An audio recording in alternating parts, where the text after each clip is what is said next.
जय जय मृत्युंजय महादेव। ओम नमः शिवाय, ओम नमः शिवाय, ओम नमः शिवाय, ओम नमः शिवाय, ओम नमः शिवाय, ओम नमः शिवाय, ओम नमः शिवाय, ओम नमः शिवाय, ओम नमः शिवाय। देवी, पूजा करने आई हो अथवा प्रश्न पूछने?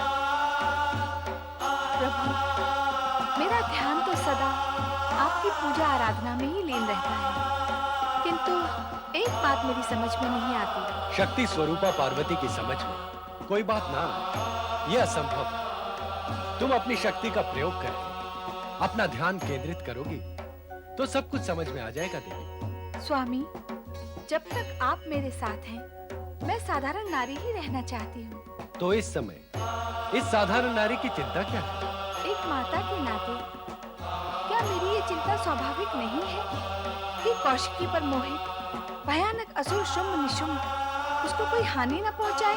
एक सामान्य नारी के नाते तुम्हारा चिंतित होना स्वाभाविक है, किंतु हम तुमसे पहले भी कह चुके हैं कि कौशिकी कोई सामान्य नारी नहीं, वो स्वयं दिव्य शक्ति धारिणी है। उसके लिए चिंता करना व्यर्थ है। भोलेनाथ, भोलेनाथ, भोलेनाथ, अपने चमत्कारिक शिष्य शुक्राचार्य से मेरी रक्षा करें। भोलेनाथ, मेरी रक्षा करें। एक चमत्कारी को अन्य कोई चमत्कारी हानि पहुंचाने की क्षमता नहीं रखता नारद। और अब तो असफलताओं से कुंठित शुक्राचार्य क्रोध की ज्वाला में अपनी संपूर्ण शक्तियां नष्ट करते जा रहे हैं। इसीलिए अब उनसे भयभीत होने की आवश्यकता नहीं है। अब वे ना तो असुरों का हित कर सकते हैं और ना ही देवताओं का हित कर सकते हैं। तो भगवान, क्या उनकी सारी सिद्धियां, शक्तियां समाप्त हो गई? क्या आपने कभी...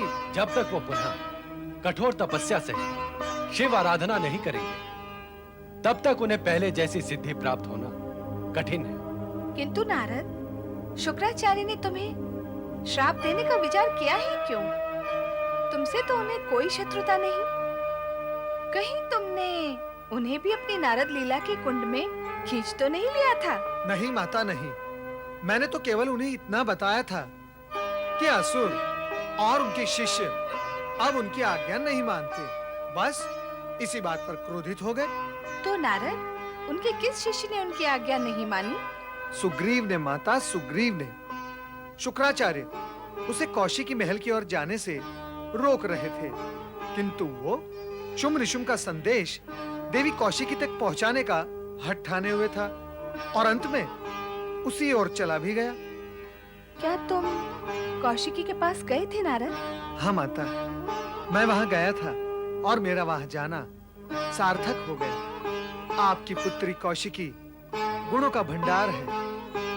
वीणा वादन, गायन, संभाषण, आहा हा, सभी में पारंगत। स्वामी, सुन रहे हैं आप कौशिकी का गुणगान? नारद ने तो उससे मिलने की उत्सुकता और अधिक जागृत कर दी है। अब तो शीघ्र ही वहां चलना होगा। अवश्य देवी, अवश्य। हम शीघ्र ही वहां चलेंगे। इतना विलंब क्यों? शीघ्र आना चाहिए सुग्रीव को। कहीं उसने सुग्रीव के साथ आना अस्वीकार तो नहीं कर दिया? हमारा बुद्धिमान मंत्री सुग्रीव अब तक उस सुंदरी के पास से लौटा क्यों नहीं? हो सकता है वो सुंदरी सुग्रीव से अधिक बुद्धिमान और चतुर हो। सुंदर स्त्री चतुर भी होती है? हाँ, होती है।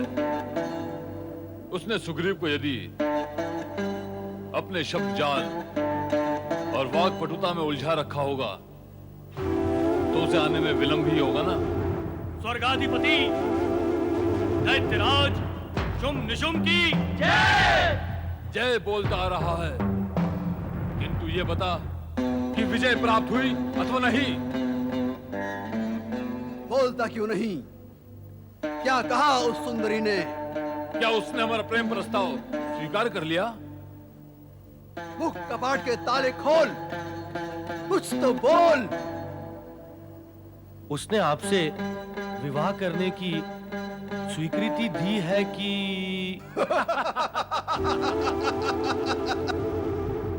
इतनी प्रसन्नता की बात प्रसन्न होकर बोल। ऐसे ऐसे मुंह लटका कर क्यों बोलता है? सुग्रीव, तुमने स्वीकृति और प्रसन्नता की बात के अंत में कुछ की जैसा कहा है, वो क्या है? वो किंतु का की है दैत्यराज। स्वीकृति और प्रसन्नता के बीच ये किंतु कहां से ले आए तुम? वहीं से लाया हूँ दैत्यराज। विवाह करने के लिए उस सुंदरी ने अपनी स्वीकृति तो दी है दैत्यराज, किंतु उसकी मांग ये है कि वो आप दोनों में से किसी एक के साथ ही विवाह करेगी।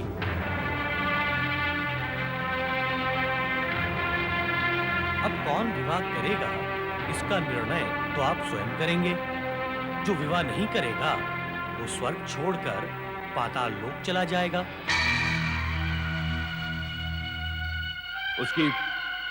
उसकी दूसरी मांग क्या है? वो उसी से विवाह करेगी जो उसे युद्ध में पराजित करेगा। ये कैसी विचित्र मांग हुई? क्या उस सुंदरी की बुद्धि ने उसका त्याग कर दिया है?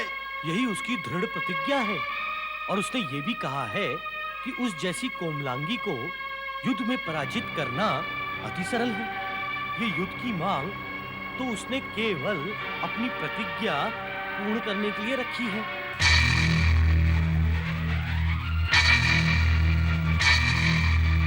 दैत्यराज, एक स्त्री की बातों से आप इतने चिंतित क्यों हो गए?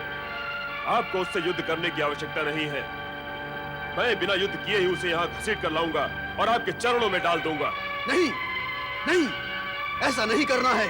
जिससे विवाह करना है उसे घसीट कर लाना क्या उचित होगा? नहीं! उस कोमलांगी के साथ ऐसा कठोर व्यवहार करना हमें शोभा नहीं देता।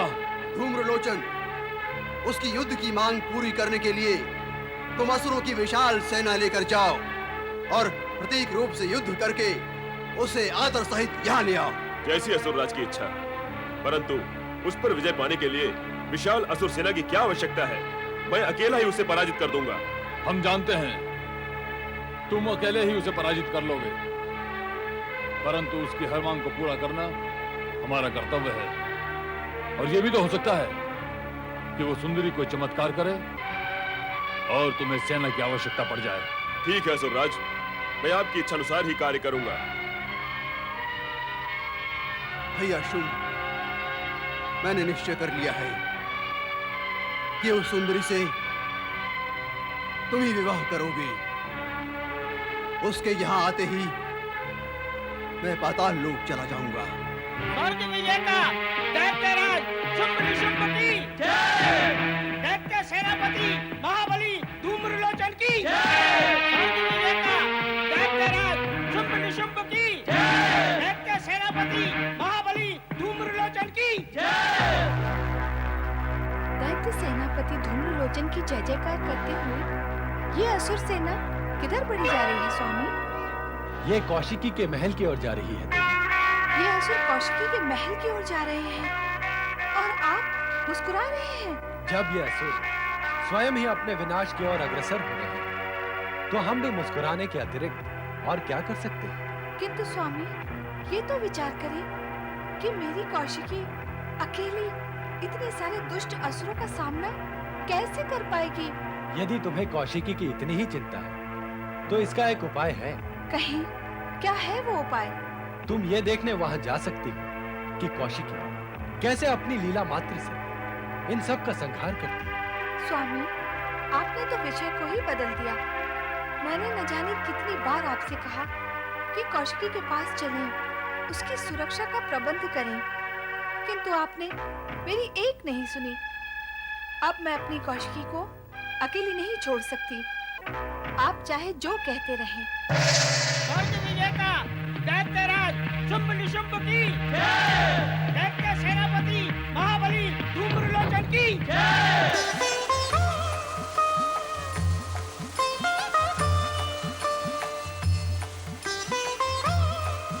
पुत्री कौशिकी, माता,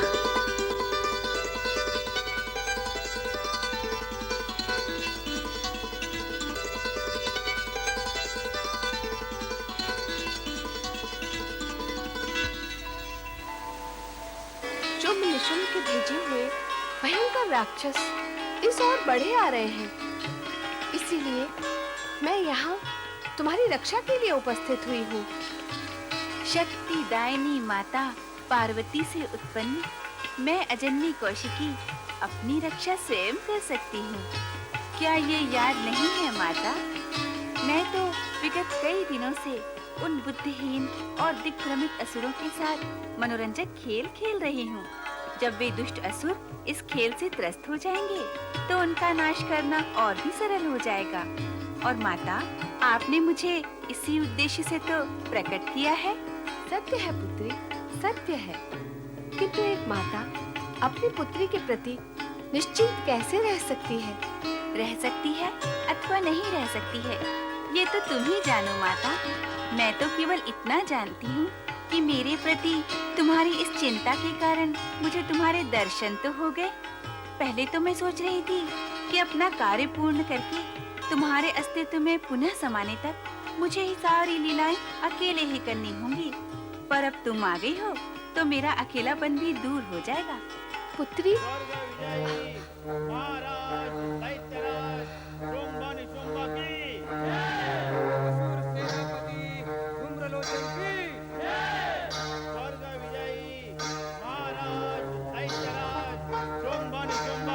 आइम रीम क्लीम।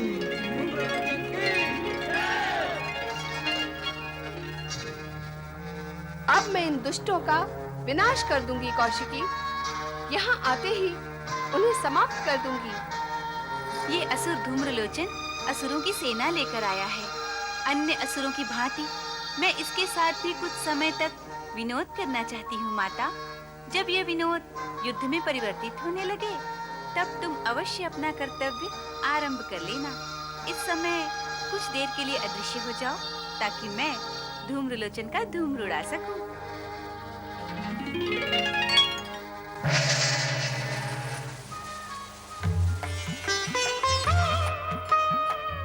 स्वर्ग विजेता दैत्यराज शुंभ निशुंभ की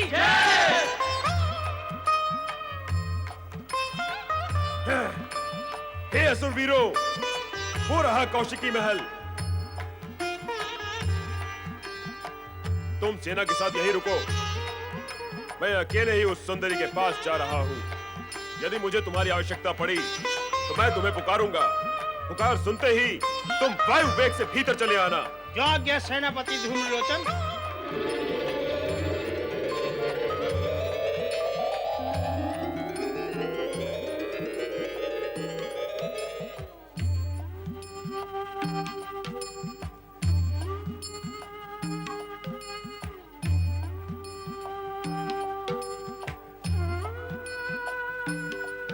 मधुर संगीत की ध्वनि, द्वार बंद, आश्चर्य।